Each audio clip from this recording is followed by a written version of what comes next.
Love of all loves, mystery of all mysteries, wonder of all wonders,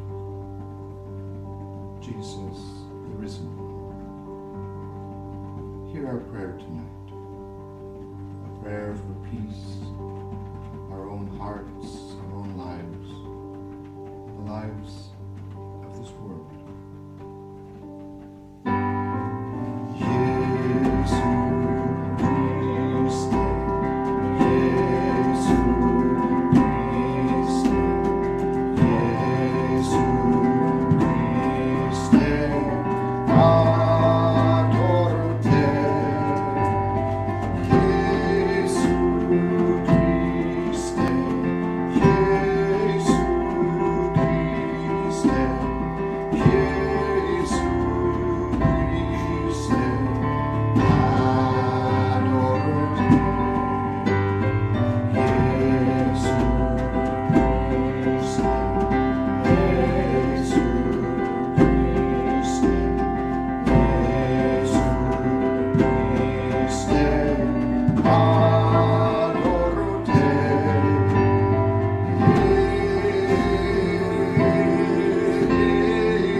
Grant us the courage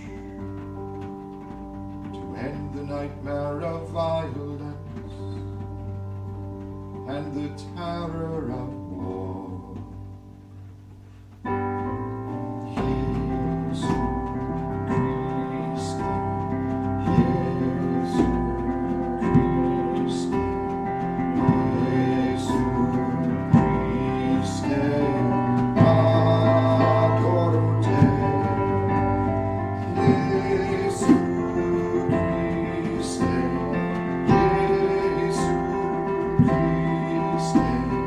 Yes.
think he's in his room.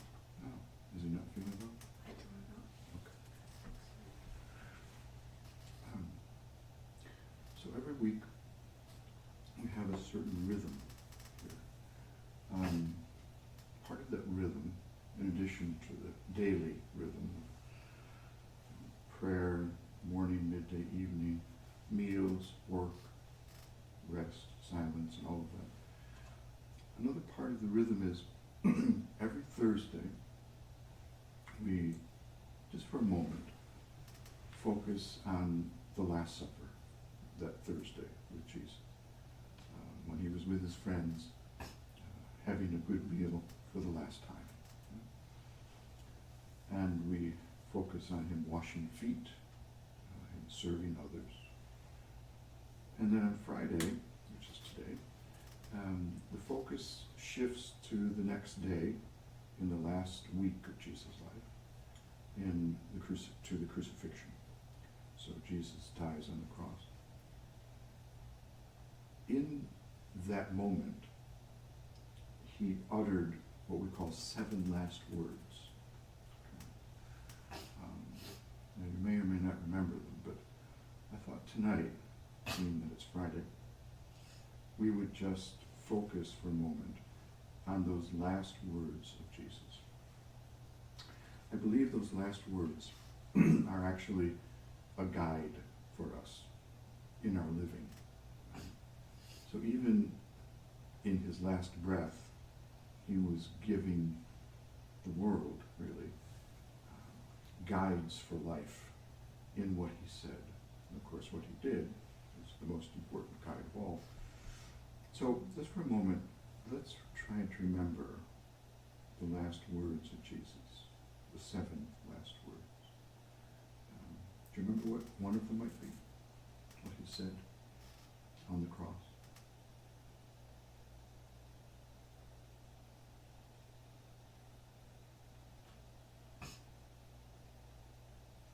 Father, forgive them, for they know not what they do. Mm-hmm. Father, forgive them, the ones who literally killed him. Forgive them, for they know not what they do. They don't know what they're doing. Forgive them. That's a biggie. I'm friends with some folks on the south side of Chicago. And have you been to Chicago, south side? No. It's a little rough in places. And years ago it used to be even rougher with gangs. And some of my friends there, they also dress in Blue Road, by the way, Blue Denim Road. They're friends with gang members. And they have learned in their friendship with gang members to forgive everyone, everything. That's pretty cool. You know? Because when we don't do that, we carry stuff with us. It's not good. It's a weight on our hearts, really. So their philosophy, their practice is, the gang members that is, forgive everyone everything. Forgive them, Father, because they don't know what they're doing. And that's the truth. We really don't know what we're doing. And so we need to forgive and be forgiven. So that's one of the things Jesus said. What's another?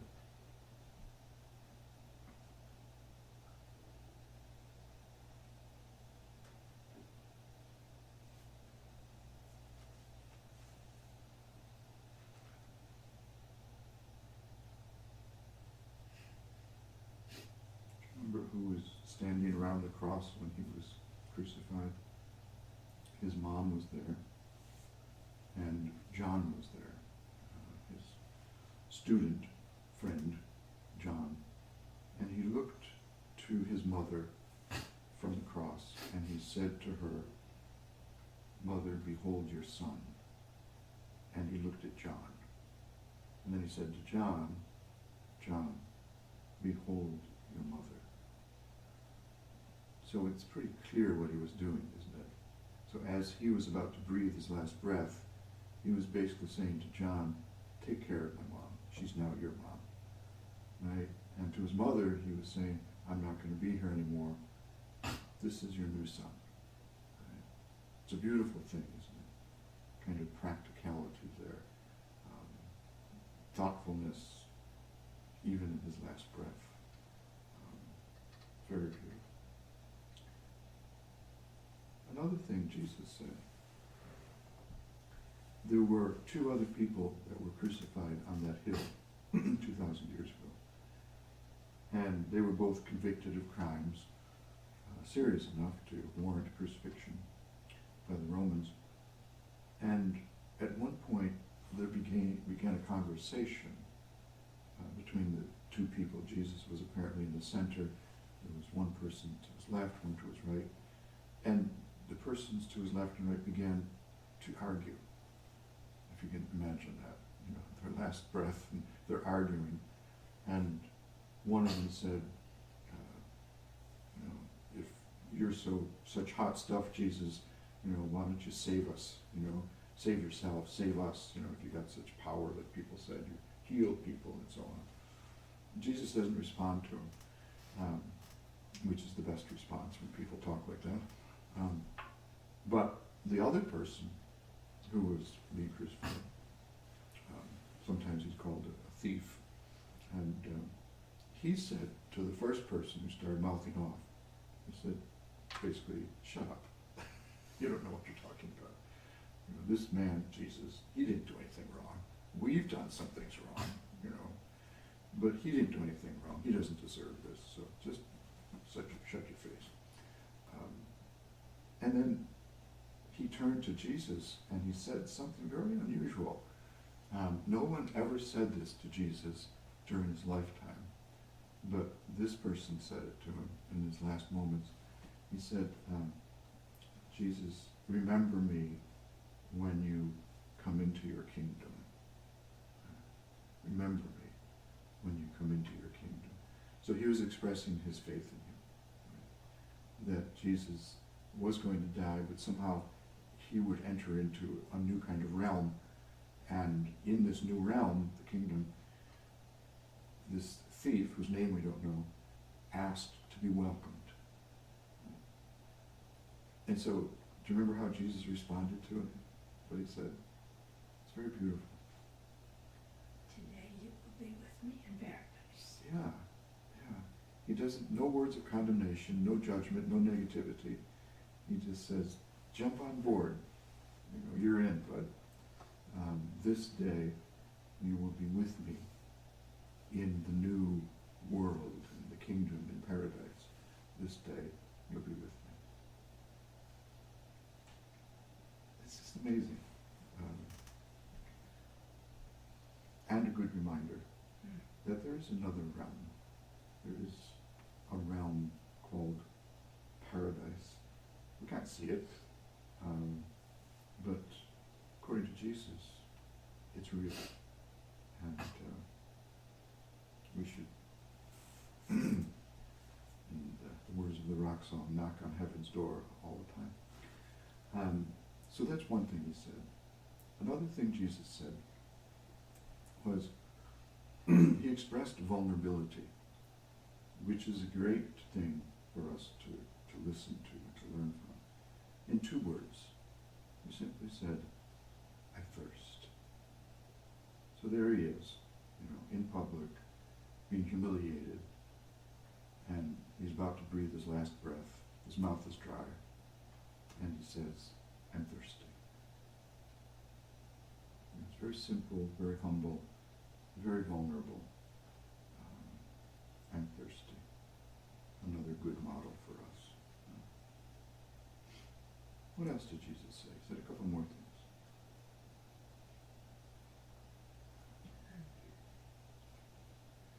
Father, why have you abandoned me? Mm-hmm.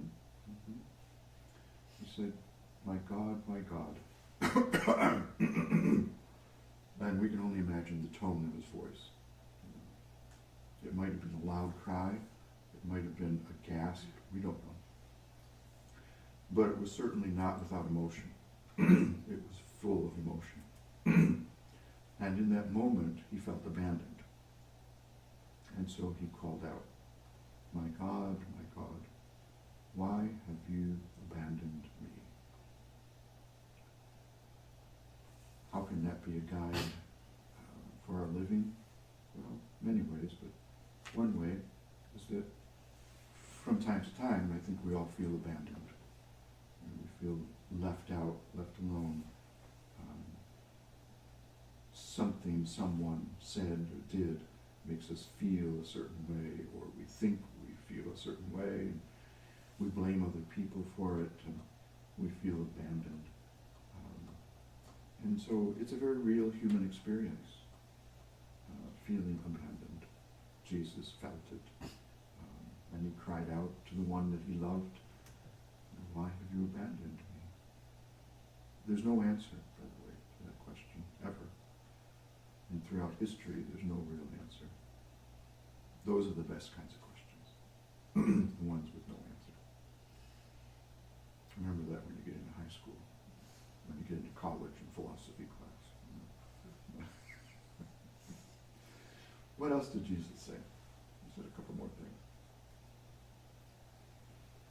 Into your hands I commend my spirit. Mm-hmm. He said, into your hands, talking to God, I commend, I give, I entrust my spirit, my soul, my life.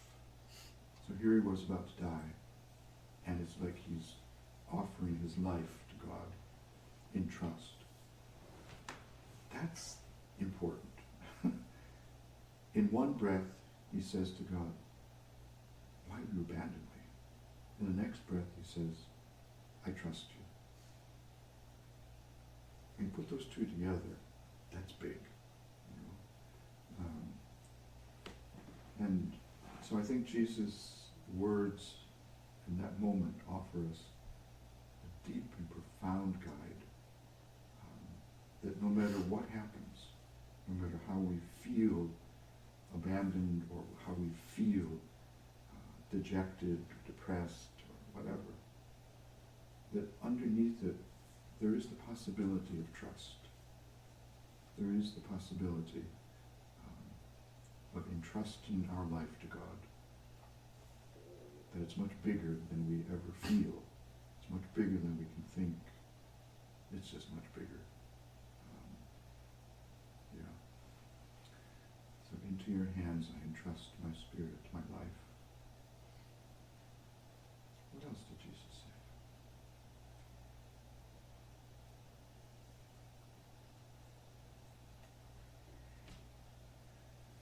That is finished. Mm-hmm. All right, 3 words. It is finished. And then it was over. It is finished has a sense of a work that's accomplished. You know, there's nothing better than the satisfaction of having completed a task.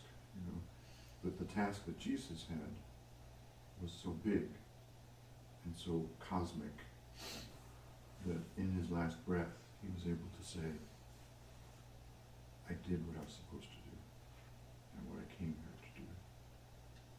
It's done. It's finished." There's one more thing that I'm not sure if we've covered all the sayings of Jesus. I can't remember if we might have skipped one. But regardless, there's one more that's worth mentioning. And it's not words. It's sound. It says in one of the Gospels that the last sound that Jesus made was this loud cry. If you can imagine Jesus and the last sound that he makes, it's this huge sound coming from deep within him. And just as he makes it, the very next split second, it says he gave up his spirit, his life, and died. But before he did, there was this loud lion-like cry, this roar that I can only imagine it, and it must have been powerful. Yeah. So those are the last words or sounds, or messages that Jesus communicated. they're good to remember. I believe they serve as guides because sometimes you don't have words. Sometimes all you can do is go off into the forest and wail. We've had people do that here. It's a good thing. Sometimes a necessary thing. And yeah. We'll close with a song. Oh, our guest, by the way, has been delayed. Charlie is due to arrive tonight at 10 o'clock. So if you hear the door open at 10, no panic. It's Charlie. I'll be awake for a while. You'll be awake. Okay. Does he know what room to go to? Yeah, he knows. Yeah. So I thought tonight to close we would do something a little different.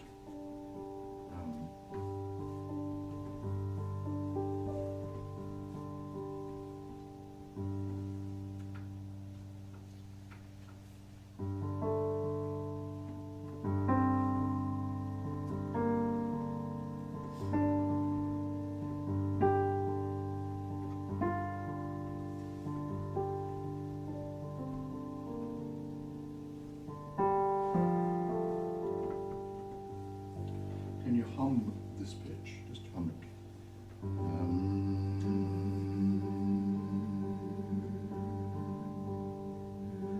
One more time.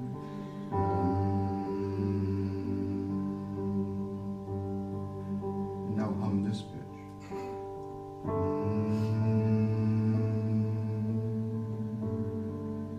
One more time.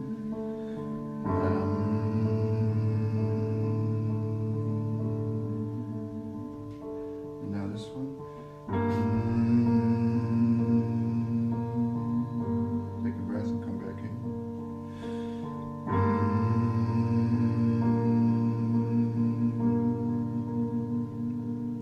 Now this one.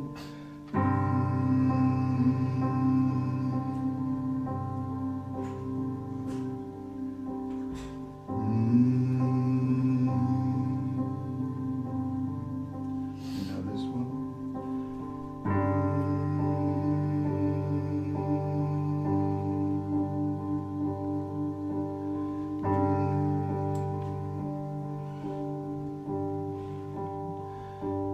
Back to this one.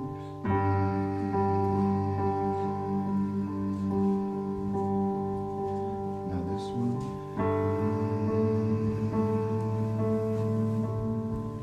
Now this one.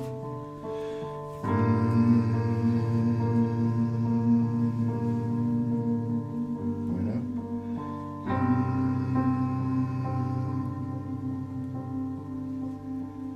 And now this one.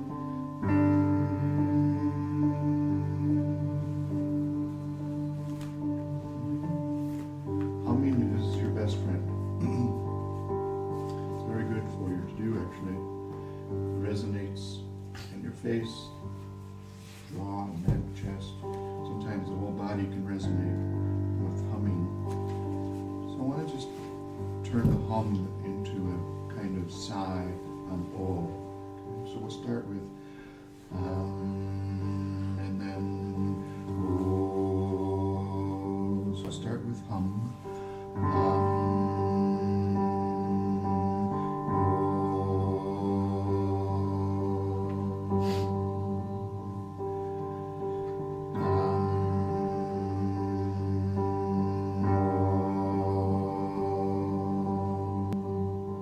And take it out.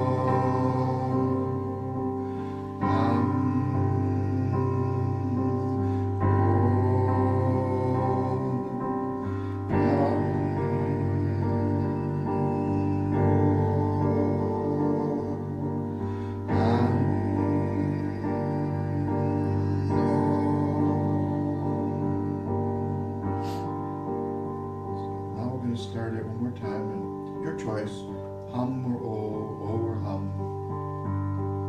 And you have 5 notes to play with.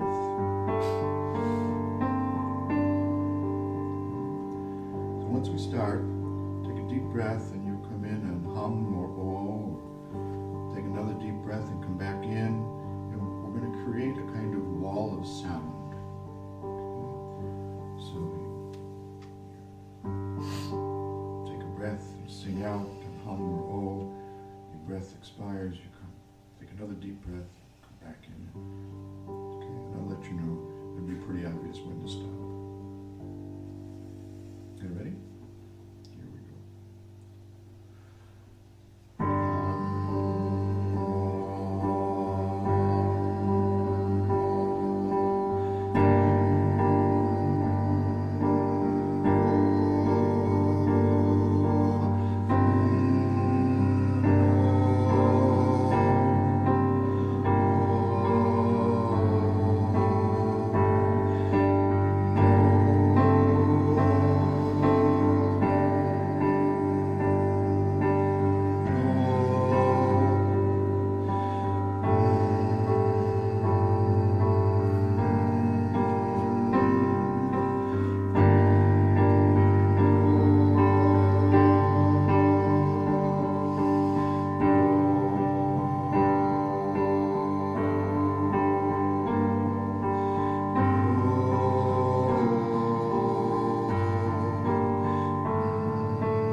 Close of this day, a prayer of sound, because some things cannot be put into words. May we have a good night's rest.